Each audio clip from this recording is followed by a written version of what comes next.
I'm Jessica Summers, and you're watching Bloomberg Technology. Let's start with a check of your first word news. Puerto Rico has been declared a federal disaster area after Hurricane Maria battered the U.S. Commonwealth. That makes Puerto Ricans eligible for financial assistance. Officials say it may take months to restore electricity across the island.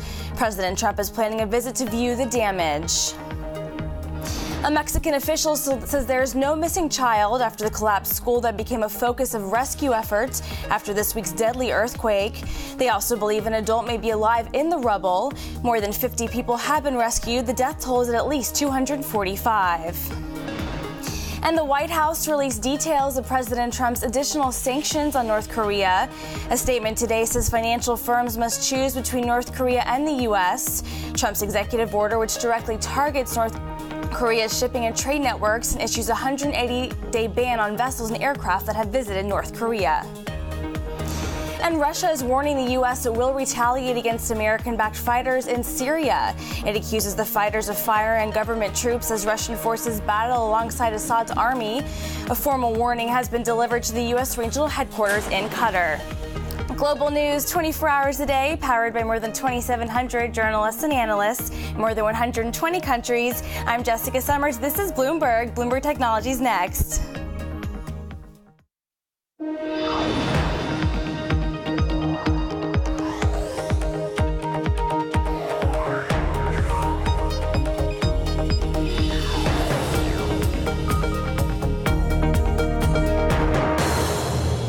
I'm Emily Chang, and this is Bloomberg Technology. Zuckerberg's politicking, why the Facebook chief is handing over information to Congress on political ads bought by Russians ahead of the U.S. presidential election.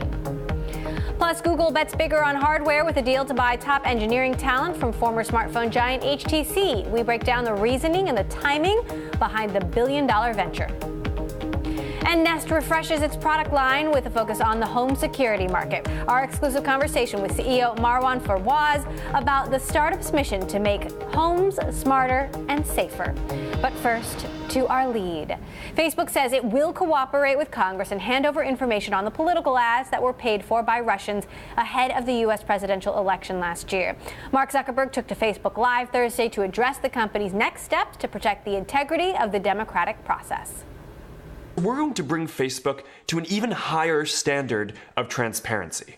Not only will you have to disclose which page paid for an ad, but we will also make it so you can visit an advertiser's page and see the ads that they're currently running to any audience on Facebook. This week, several Democrats called for Facebook and other social networks to face new advertising disclosure requirements.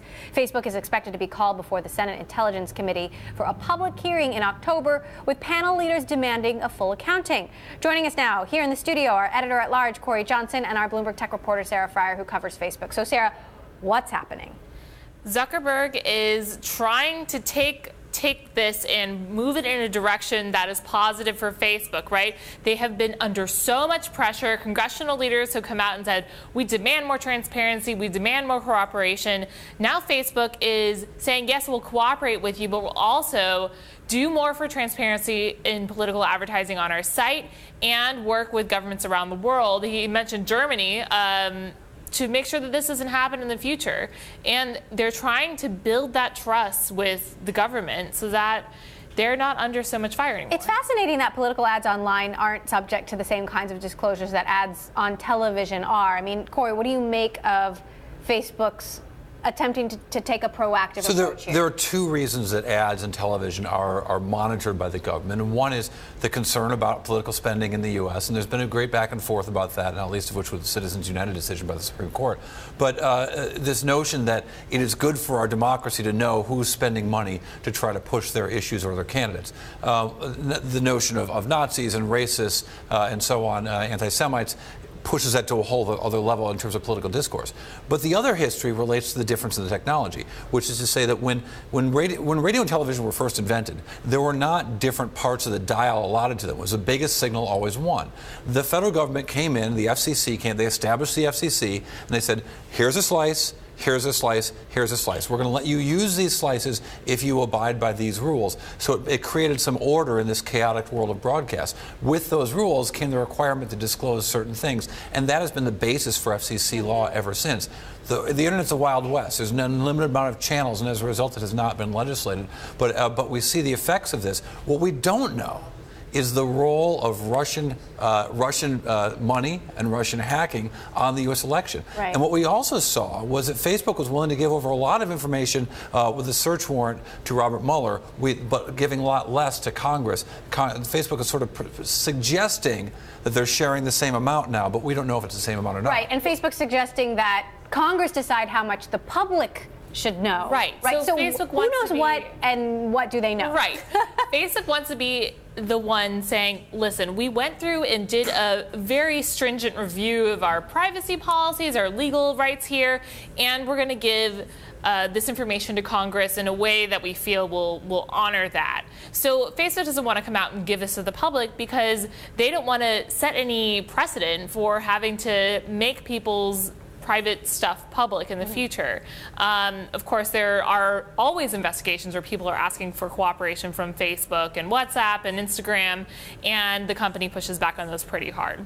Now, what's interesting here is the company is trying to figure out how to present itself as like even more transparent than TV in the future, which I was talking with our colleague Shira, and she pointed out to me that, well, even if you can do what Zuckerberg says and say, okay, all of these ads are paid for by Corey Johnson, how do we know? Russia. Or by Russia. How do we know it's not a bot? How do we know who this is? Right. It might not actually. They don't know. It's possible they don't know how much Russia or others were involved. It's just an automated system, right? These Facebook ads are not being sold through salespeople. They're being sold through the self-serve advertising system on the platform. And to be clear, they found connection between these ads in Russia, but they don't know who in Russia, whether it's tied to the government, and they said more shoes could drop. They said they're continuing to look into this, and they're looking into other state actors and other potential Russian groups. So this story may not be over yet. Now, I'm sorry to interrupt. They're caught in this bind where they want to say, we didn't have that much of an effect, it was only $100,000, but now they want to seem as if it's full disclosure. We're giving you 3,000 ads as if the number wasn't 2,999 or 30,000. It's possible they don't know. It's possible they do know there's a lot more and aren't giving it all up. They put a big number out there. They put a small number out there. They're trying to play both sides of this. Meantime, Sarah, you're out with a new story on the cover of Business Week about Mark Zuckerberg's political aspirations, of which he tells you there are none. He is not running for office, even though it looks like he does, like he is. What is your takeaway? My takeaway is that whether or not he's running for president, because only he knows, there are a host of political issues and societal issues and issues with Facebook's power around the world that he has to deal with. And he's doing this, also to educate himself, but mostly to present this vision of the future of Facebook as this not threatening, very helpful for the future of society. Right. Like, he wants to paint the picture of this company as something that is going to be a force for good. And it's kind of good timing because as he's doing this, all of these things are coming out. The Russian ads, we talked earlier this week about the targeting against racists on Facebook ads. This is all coming out as Zuckerberg is doing this charm offensive around the country, and it's all very curated. So I think it's a very complicated space for Zuckerberg right now, and he certainly doesn't want us to think that it's at all strategic, at all curated, beyond what he envisions for the future of Facebook. All right, Sarah Fryer, who covers Facebook for us. Thanks so much. Corey Johnson, as always, our editor-at-large. Thank you as well. Be sure to read this week's cover story on Mark Zuckerberg in the new issue of Bloomberg Business Week by Sarah Fryer and Max Chafkin. All right, well, Amazon is set to open a large new office in New York City and create 2,000 high-paying jobs. The e-commerce giant has already got several locations across the city, but will expand its presence. The new office will employ people across finance, sales, marketing, and information technology, earning an average of $100,000 annually. Amazon will invest $55 million in the building project in Lower Manhattan's financial district. New York is also bidding to be the location for Amazon's second headquarters. Coming up, Google is making a big push to beef up their Pixel line of phones and products. How is it doing? With a big-time buy of HTC talent. This is Bloomberg.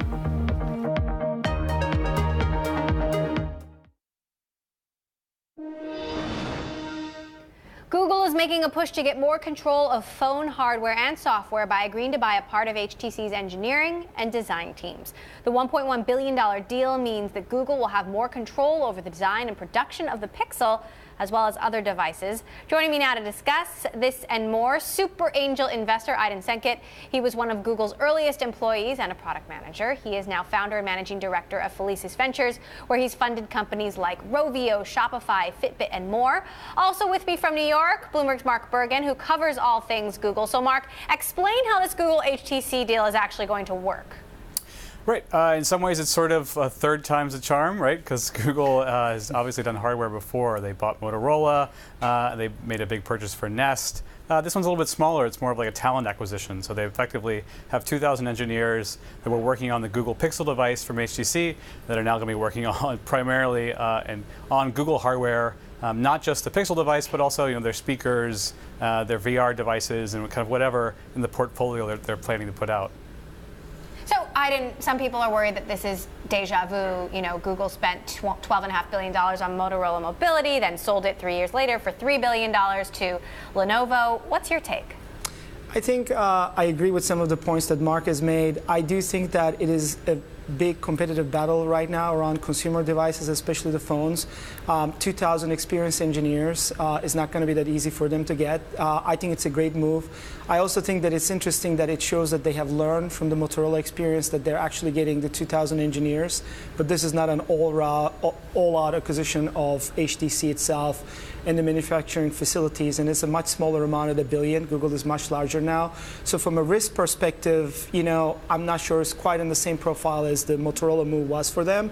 And given how important VR has become and how important, this kind of next generation mobile phones and how VR, AR is going to get integrated, I can see why this is pretty strategic for them, not to mention other consumer devices, given the new importance of Google Home. It's interesting. We're going to be talking to the CEO of Nest a little bit later in the show. Mark, what does this deal signal about Google's commitment to hardware and phones in general, and the relationship between this hardware division and Nest and other parts of the company? Yeah, I'll play devil's advocate. I mean, Google's signaled a lot of commitments to things, and then they've changed their mind, right? They signaled a big commitment with hardware with Motorola. They signaled a big commitment to Google Fiber and broadband. They pulled back on both of those.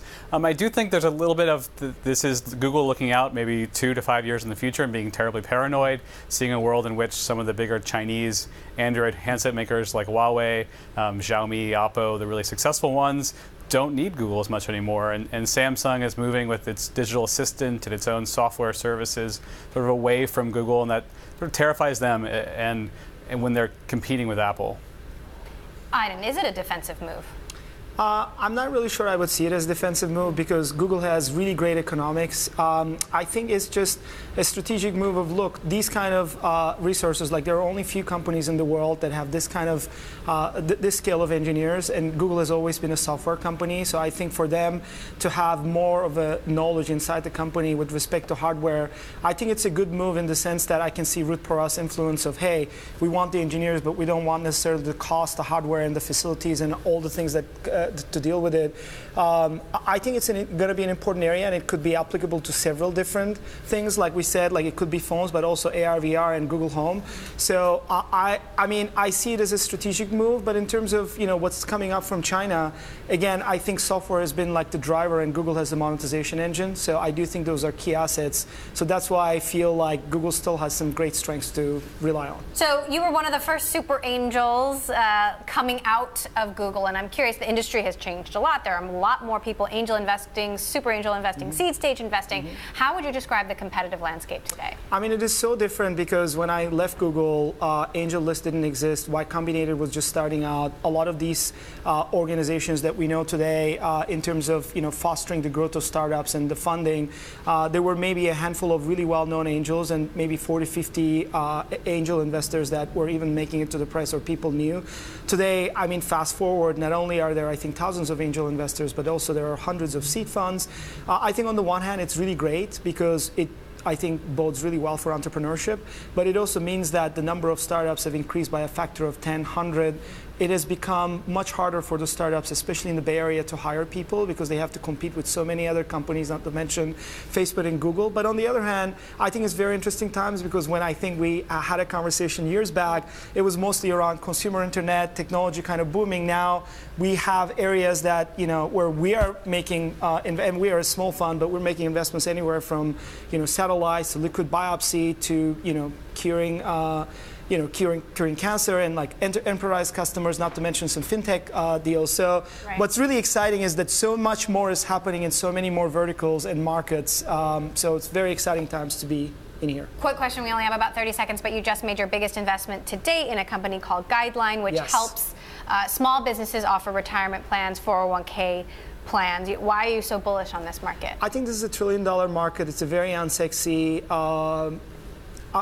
from the outside market that is not ripe for disruption, and yet this company is the first full stack company that is trying to take advantage of the fact that this is a key benefit. Retirement is really important, and yet only 1 out of 3 employees are using it. And so we found that it's a great opportunity to get involved in a company that can make a fundamental difference here in a market where we haven't seen as much innovation. So we're very excited to be involved. All right, I didn't think it. Felicis, thanks to have you back. It's been too long. We'll have to have you back sooner than the next 5 years. Mark Bergen of Bloomberg Technology in New York, thank you as well. Coming up, the EU wants to make sure its citizens' private data is protected when it is stored on U.S. soil. The fate of the Privacy Shield. Next, this is Bloomberg.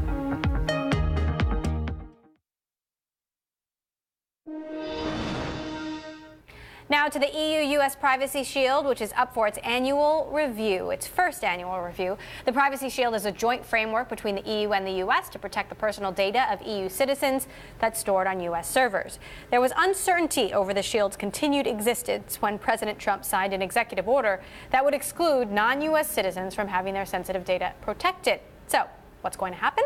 I spoke with the EU Commissioner for Justice, Vera Jourova, who spent the week in the U.S. to speak with Commerce Secretary Wilbur Ross and tech companies about the status of the Shield.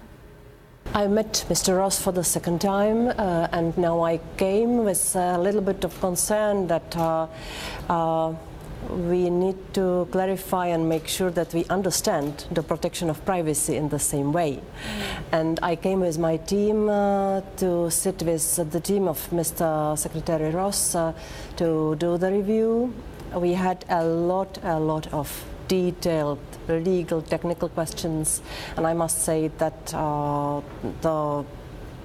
the work was ongoing in very good working atmosphere, and Mr. Ross personally assured me that he has very strong commitment for promoting the Shield and keeping it running. What are the main points of contention or differences of opinion? We have to make sure that the American state authorities have Privacy Shield under full control, that they monitor whether the companies which transfer the data from the EU to the United States are fully compliant with the conditions, and also that there is no mass surveillance collection of data from the side of national security authorities. This needs to be checked. Privacy Shield is a trust and check exercise. We trust, but we need to check. What happens to the Privacy Shield if the Trump administration changes its stance? It would be a very bad news and bad message for businesses on both sides of the Atlantic, because this is important not only for the American companies, but also for a number of European companies. And it would be a bad message for Europeans because they rely on Privacy Shield to protect their privacy and their private data. If there is a radical change of the stance, I never hide that I am ready to propose the suspension of the system, but we are not there. I am cautiously optimistic that we will keep Privacy Shield running. Now, you've also been meeting with tech companies here in Silicon Valley this week. You met with Sheryl Sandberg at Facebook. What are their main concerns? We had, in principle, 3 topics. Privacy shield, because most of the companies I spoke to are under the scheme and they appreciate it as a good legal way of transferring data. The second topic was the upcoming general data protection reform in European Union. This is a big change where we emphasize very strongly the need to protect privacy of people in digital sphere. And the third topic was how to tackle the problem of illegal content on digital platforms, because this is of high importance for us as Europeans. We want to have rule of law fully in place. Now, you're also coming out with a paper that covers how tech companies deal with illegal content online, how it's dealt with in the United States versus Europe. What's your main takeaway? I spoke to Google and Facebook out of the 4 companies which are under our so-called code of conduct. We have there Facebook, Google, Twitter, and Microsoft. Those companies committed themselves last year to delete within 24 hours hate speech which has been notified to them. And we agreed on the need to continue this. And I also committed myself to invite more companies to do the same thing, because we want in European Union to have internet which will be hate-free and which will not open the space, I would even say highway, for hatred and for inciting violence. Are they acting on that commitment? Have you seen them move more quickly in terms of getting the content down? They say, yes, we recognize we are part of the problem, we must be part of the solution. And I'm a very strong promoter of enhancing their social responsibility. And do you think the U.S. needs to handle this more strictly like you do in Europe? It's a big issue here, and we discussed a lot the First Amendment of the Constitution, which ensures unlimited freedom of expression. It will be up to America, to American politicians and people, whether they will recognize that simply some speech is so dangerous that the society should prevent. That was EU Commissioner for Justice Vera Jourova. Coming up, after going for almost a year without introducing a new device, Nest is rolling out a slew of new products. We'll take a look at the items, plus speak with the company's CEO about what is ahead. This is Bloomberg.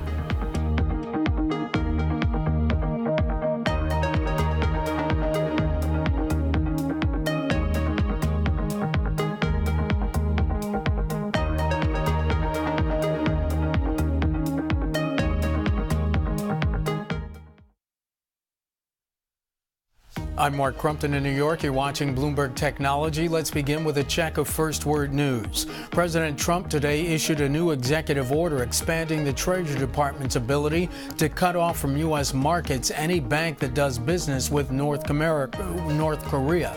Ambassador Nikki Haley spoke to reporters at the United Nations. It only impacts those that continue to do business with North Korea. So if China does business with North Korea, yes, it will impact them. If there are countries in Africa that do business with North Korea, it's going to impact them. So really it depends on countries that choose to continue to support North Korea. A Mexican official says there is no missing child at that collapsed school that became the focus of a rescue effort after this week's deadly earthquake. They also believe an adult may be alive in the rubble. More than 50 people have been rescued. The death toll is at least 245. Puerto Rico has been declared a federal disaster area after Hurricane Maria battered the U.S. Commonwealth. President Trump plans to visit Puerto Rico to assess the damage. He spoke about the devastation during a meeting with Ukraine's president. Puerto Rico is in very, very, very tough shape. Their electrical grid is destroyed. It wasn't in good shape to start off with, but their electrical grid is totally destroyed. And so many other things. So we're starting the process now, and we'll work with the governor and the people of Puerto Rico. Officials say a 10th patient from a Florida nursing home that lost its air conditioning during Hurricane Irma has died. Police confirm the 94-year-old woman died yesterday. Florida has suspended the facility's license, but the owners have sued to block the hold. A criminal investigation is underway. I'm Mark Crumpton in New York. This is Bloomberg at 7:30 Friday morning in Sydney. My colleague Paul Allen is there with a look at the markets. Paul, good morning. Good morning, Mark. Well, we currently got ASX futures pointing 1/3 of 1% higher, but let's see what happens when we actually get underway. Iron ore was off 5% overnight, now trading at $66 per tonne. And the Aussie dollar took a real beating, falling about 1 cent in 24 hours to be the day's worst performing currency. S&P also cut China's credit rating for one step from A+ to AA-. That was the first cut since 1989, seeing credit growth posing risks to financial stability there. The outlook also revised from stable to negative. Got some slight weakness on Nikkei futures, and the Bank of Indonesia being focused today. We're expecting a cut there to the reference rate of 25 basis points. I'm Paul Allen in Sydney. More from Bloomberg Technology next.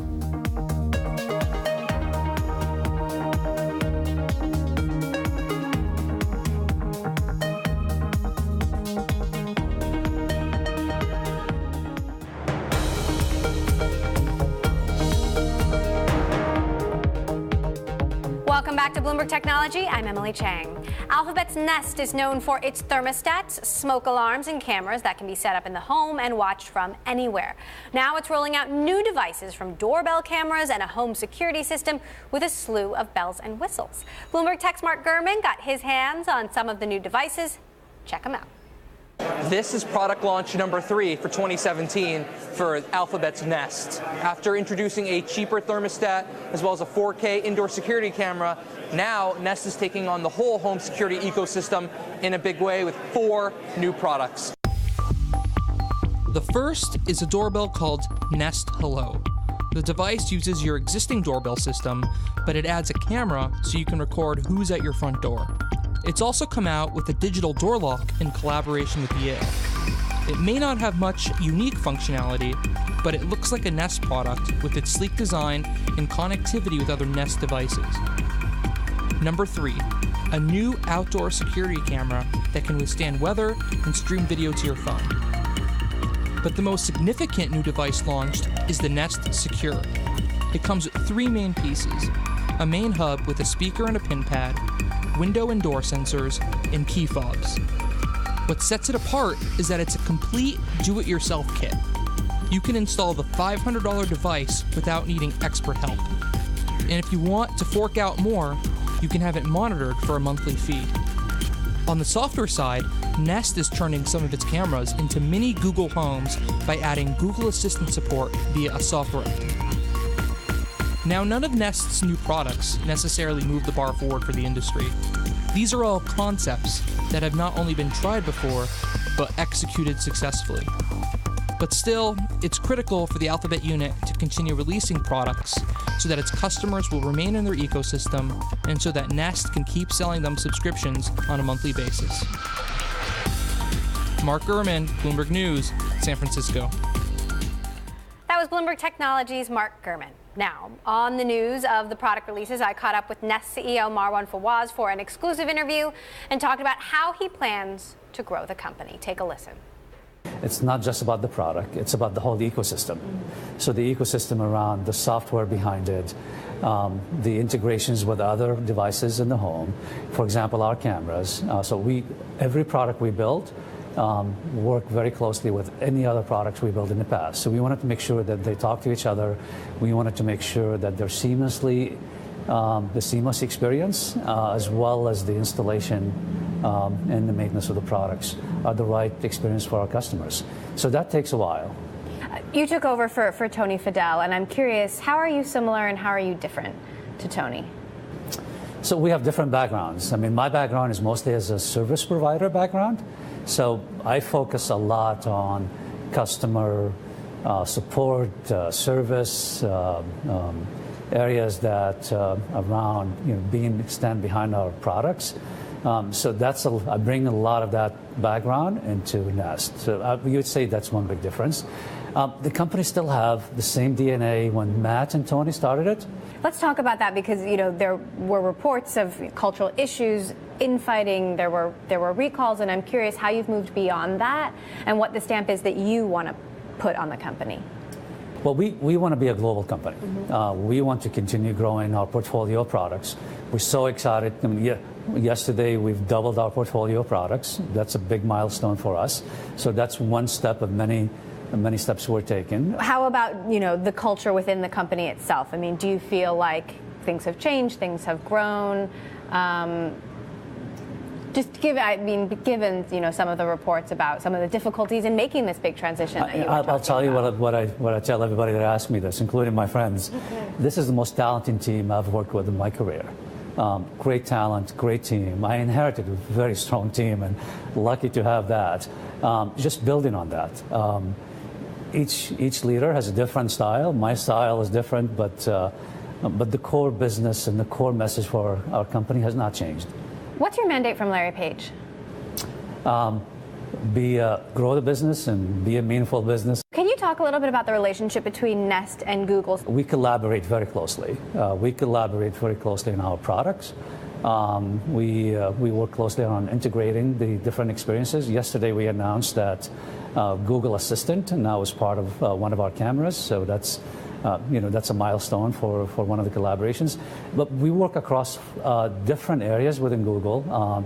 We leverage a lot of the great technology, especially around machine learning and AI, and we pack our products with a lot of these intelligence. But that's the beauty of being part of Alphabet, is we have the independence to grow our business while we leverage different technologies across Alphabet. So Google just took a big stake in HTC. Curious what that means for Nest and what you know about the strategy there. Yeah.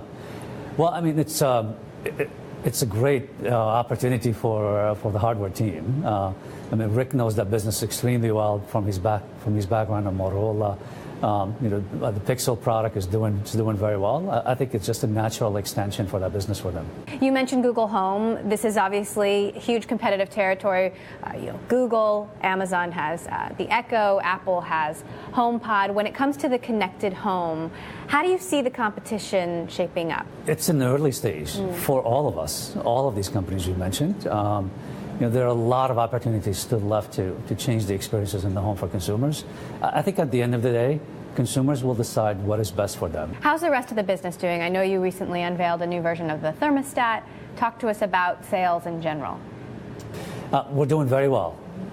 We continue to grow. We've talked about our products are growing at a pace that it's accelerating. This year we'll ship more product than we shipped in the last 2 years combined. So that gives you an opportunity that the growth is there. The expansions, our footprint is very important to us, and the doubling of our portfolio is a big deal as well. There's been some speculation that Alphabet might consider selling off Nest to a third party. Is there any truth to that? No. Day one when I started, I made sure all of our employees knew that Nest is not for sale. That was Nest CEO Marwan Fawaz there. Well, luxury automaker Mercedes has competitor Tesla in its sights. Daimler plans to spend $1 billion to start production of Mercedes-Benz electric vehicles at its Alabama factory. This marks the first time a European automaker will manufacture a plug-in vehicle in the U.S. It is part of a bigger bet in the EV market. U.S. sales are projected to grow fourfold by 2021, according to Bloomberg New Energy Finance. Coming up, it is the third recent lawsuit to hit SoFi, the fintech startup with $4.3 billion. We'll speak to both the plaintiff and the lawyer in this high-profile case next. And a feature I'd like to bring to your attention, our interactive TV function. Find it at TV Go on the Bloomberg. You can watch us live. If you miss an interview, you can go back to it. You can send our producers a message, play along with the charts that we bring you on air. This is for Bloomberg subscribers only. Check it out at TV Go. This is Bloomberg.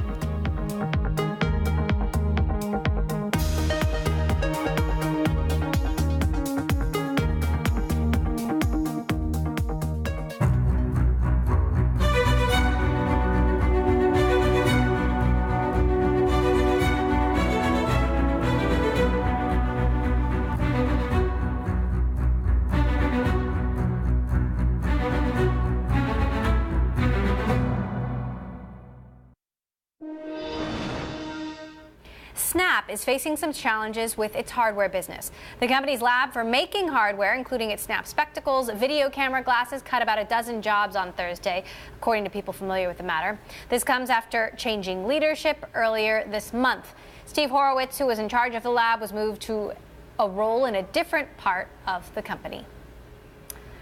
Well, SoFi is the latest high-profile Silicon Valley company to face accusations of an unrestrained workplace culture.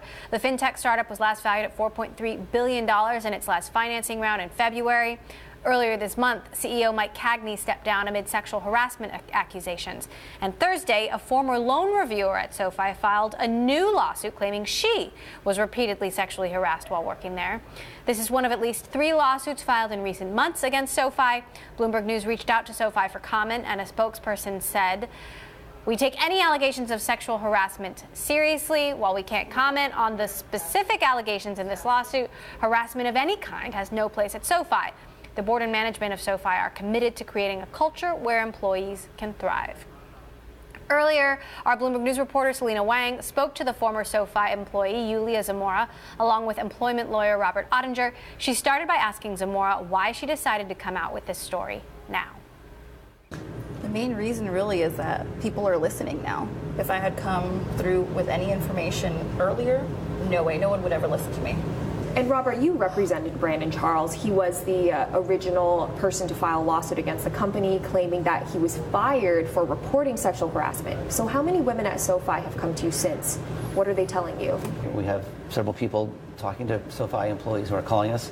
I'd estimate between maybe 30 and 50 people have contacted us.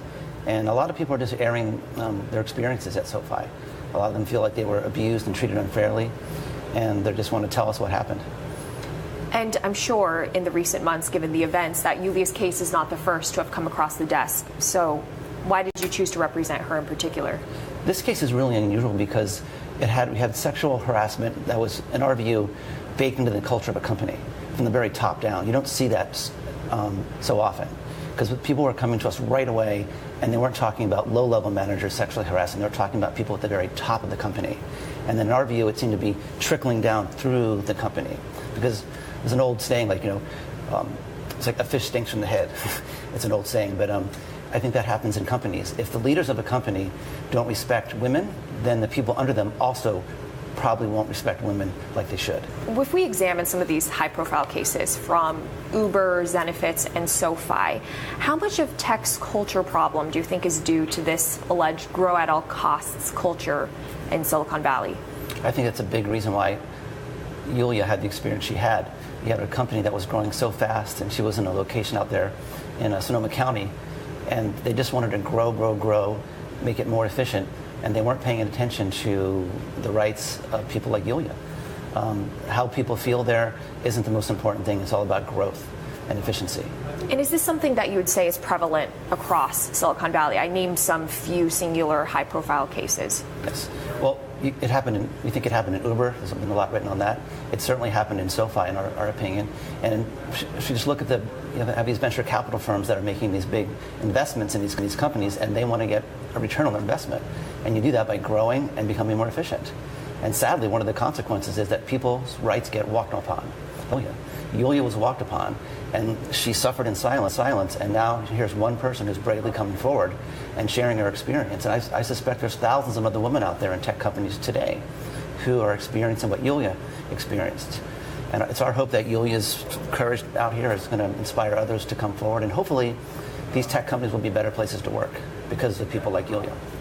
And in particular, you have an interesting background. You spent time in New York as an employment lawyer, as well as in San Francisco, particularly also representing people who had worked on Wall Street more than a decade ago. Yes. Are you seeing comparisons between what had happened on Wall Street, culture-wise, and what's now happening in Silicon Valley at financial technology companies in particular? Absolutely. There's parallels for sure, because you see both Wall Street and some of these tech firms, especially fintech, are male-dominated. And you have that same go-get-em attitude, really a macho culture there. It might be fun and great and rewarding for the men, but sadly a lot of women get left behind and stepped on. And you were at the company for about a year. Mm-hmm. At what point did you decide to resign, and what have you been doing since? I know that from the beginning I wanted to resign. I even tried going back to my former employer, and that just wasn't something that happened. My breaking point really was when all the stress was getting to be too much. My hair was falling out, hives, stomach aches constantly. So for me, it wasn't worth it at that point, and I started looking elsewhere, and thankfully I moved on to better things. All right, former SoFi employee Yulia Zamora there, and employment lawyer Robert Ottinger speaking with Bloomberg's Selena Wang. Coming up, mothers around the country love the startup behind the smart breast pump, but VCs just won't get behind it. Why Naya Health is turning to Kickstarter next. And a quick programming note, U.S. Commerce Secretary Wilbur Ross will be joining Bloomberg Daybreak Americas this Friday to talk about trade with China and the president's speech from the UN. This is Bloomberg.